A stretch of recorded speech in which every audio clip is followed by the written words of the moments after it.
Assalamualaikum warahmatullahi wabarakatuh. Saya Dina Kusuma Widodo dengan NIM 192111083 dari kelas S3C sebagai pemateri pertama dari kelompok 6 yang akan menyampaikan materi tentang sejarah intelektual Muhammad Abid Al-Jabiri dan juga latar belakang pemikiran Muhammad Abid Al-Jabiri. Tetapi sebelum itu, saya akan menyampaikan 3 rujukan saya untuk menyusun materi ini. Yang pertama adalah jurnal karya Abdullah dengan judul Kritik Nalar Arab, Tinjauan Kritis atas Pemikiran Muhammad Abid Al-Jabiri, Jurnal Diskursus Islam, volume 1, nomor 1, tahun 2013. Yang kedua, jurnal karya Muhammad Thorik Aziz dengan judul Internalisasi Pemikiran Muhammad Abid Al-Jabiri dalam Pendidikan Islam, Jurnal Proceeding of International Conference on Islamist Epistemology, Universitas Muhammadiyah Surakarta, tahun 2016. Dan yang ketiga, jurnal karya Ahmad Bahru Rozi dengan judul Menimbang Gagasan Epistemologi Islam Al-Jabiri sebagai Solusi Kebangkitan Islam Modern, Jurnal Empirisme volume 27 nomor 2 tahun 2017. Langsung saja, materi yang pertama adalah sejarah intelektual Muhammad Abid Al-Jabiri. Dalam kancah intelektual muslim kontemporer, nama Al-Jabiri atau Muhammad Abid Al-Jabiri bukanlah nama yang asing. Al-Jabiri lahir di Vigwik, Pekik, bagian tenggara Maroko pada tahun 1936. Ia adalah putra satu-satunya dari hasil pernikahan antara Muhammad dan Al-Wazina. Masa pendidikannya ia tempuh di kotanya sendiri. Mulanya, ia dikirim ke sekolah agama, lalu ke sekolah swasta nasionalis atau Madrasah Hurrah Wataniyah yang didirikan oleh Gerakan Kemerdekaan. Sejak tahun 1951 sampai dengan 1963, ia menghabiskan waktu 2 tahun di sekolah lanjutan negeri atau setingkat SMA di Casablanca. Setelah Maroko merdeka, Al-Jabiri mendapatkan gelar diploma dari Sekolah Tinggi Arab dalam bidang sains atau ilmu pengetahuan. Kebesaran nama Al-Jabiri memang tidak lepas dari lingkungan dan dunia politik yang melingkarinya, sebagaimana keluarganya yang juga aktivis partai. Salah satu pemimpin sayap kiri pecahan Partai Istiqlal yakni Mehdi Ben Barka, yang dalam perkembangannya partai ini kemudian memisahkan diri dan mendirikan The Union National de Forces Populaires atau UNVP, kemudian berganti nama menjadi Union Socialiste des Forces Populaires atau USVP. Mehdi adalah orang terdekat Al-Jabiri yang mendampingi dan membimbing Al-Jabiri semasa mudanya. Ia jugalah yang menyalurkan Al-Jabiri untuk bisa bekerja di salah satu lembaga penerbitan resmi Partai Istiqlal, yakni Jurnal Al-Alam yang saat itu menjadi tulang punggung dan pusat informasi bagi Partai Istiqlal itu sendiri.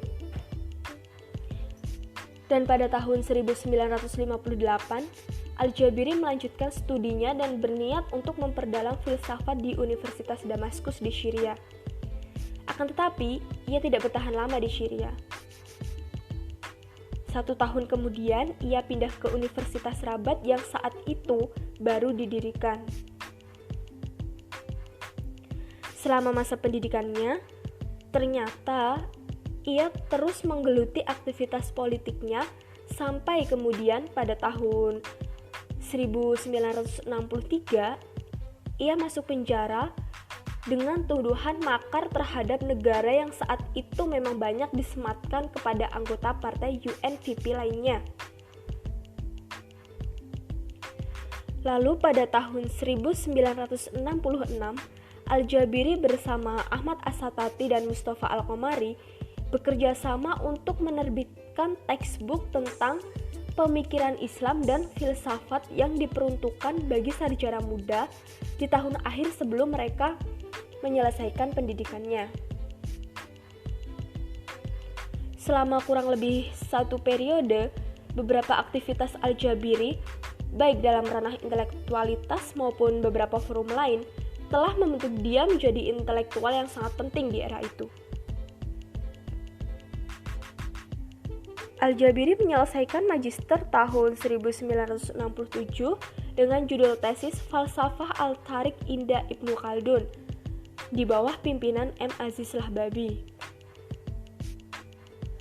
Dan saat itu dia juga sudah mulai mengajar filsafat di Universitas Rabat Maroko.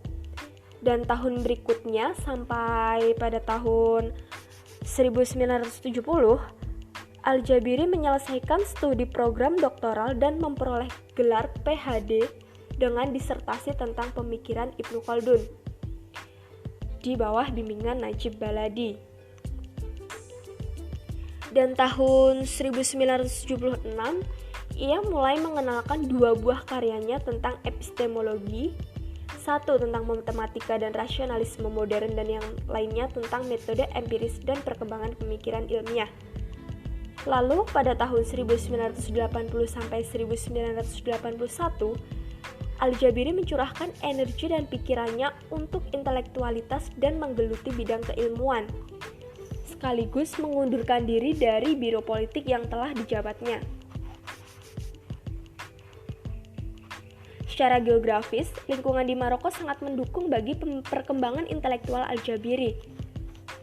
Secara tidak langsung, tradisi dan bahasa Perancis menjadi bagian yang tidak terpisahkan dari masyarakat Maroko. Efeknya, sarjana dan intelektual Maroko lebih mudah mengenal warisan pemikiran yang menggunakan bahasa Perancis. Materi yang kedua, latar belakang pemikiran Muhammad Abid Al-Jabiri. Latar belakang pemikiran Muhammad Abid Al-Jabiri tentang kritik nalar Arab. Sejak awal karirnya, Al-Jabiri sudah menunjukkan interest yang tinggi terhadap bidang studi keagamaan. Al-Jabiri, sebagaimana Hasan Hanafi, dikenal sangat produktif menghasilkan kritis-kritisnya, baik dalam bentuk makalah, artikel lepas, hingga buku utuh.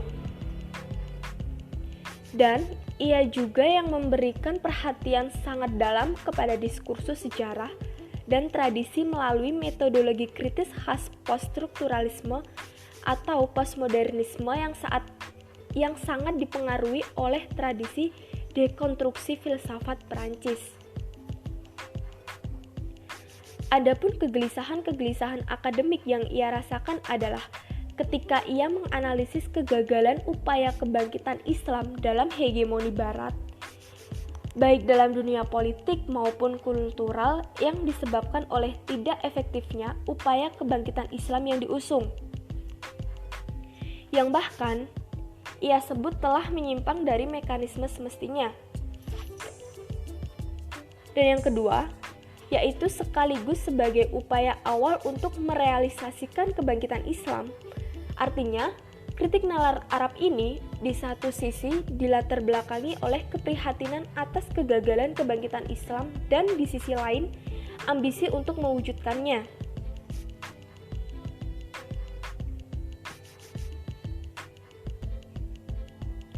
Kegelisahan berikutnya, meski telah banyak seruan dan upaya para pemikir muslim untuk mengkritisi turas atau kebudayaan, membaca ulang dan merekonstruksinya, namun bagi Al-Jabiri beranggapan bahwa para pemikir terdahulu lebih terkesan adanya ketidakseriusan dan kecermatan ketika membaca ulang tradisi Arab Islam secara rasional, yang tampak justru sebaliknya, yaitu pembacaan-pembacaan yang masih diarahkan model-model masa lalu, baik oleh kelompok tradisionalis, orientalis, sosialis, dan lain sebagainya, sehingga pembacaan kelompok-kelompok tersebut membatasi semata pada hal-hal yang ingin diungkapkan atau ingin dibuktikan.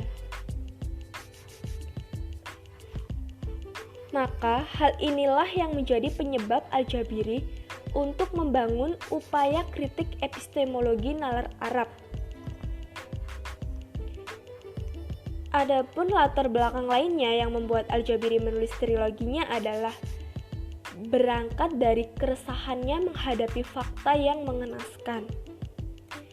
Ketika membaca diskursus Arab kontemporer dalam masa 100 tahun yang lampau, mereka tidak mampu memberikan kontentum yang jelas dan definitif, walaupun hanya untuk sementara.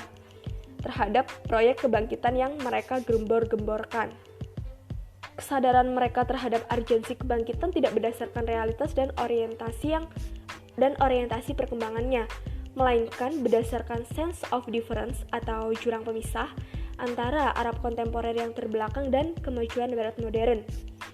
Akibatnya, tegas Al-Jabiri sampai saat ini diskursus kebangkitan Arab tidak berhasil mencapai kemajuan dalam merumuskan blueprint kebangkitan peradaban, baik dalam tataran utopia proporsional maupun dalam perencanaan ilmiah.